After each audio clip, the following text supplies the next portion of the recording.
ज्ञान नाही विद्या नाही, ज्ञान नाही विद्या नाही, तयाच मानव म्हणेल काय? होय मी सावित्री ज्योतिबा फुले बोलते, फुले बोलते. मी 9 वर्षाची होती त्यावेळी माझा विवाह ज्योतिबांशी झाला आणि माझ्या शिक्षणाचा श्री गणेश झाला.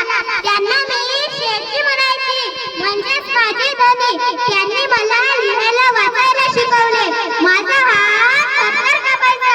माझ्या या थरथरणाऱ्या हाताला शेठजींनी आधार दिला आणि मला लिहायला वाचायला शिकवले.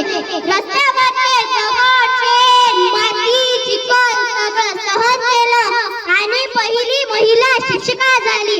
म्हणून म्हणतो मुलींनो, विद्येविना मती गेली, मती विना नीती गेली, नीती विना गती गेली, गती विना शुद्ध कसले. एवढे अनर्थ एका अविद्येने केले, एका अविद्येने केले.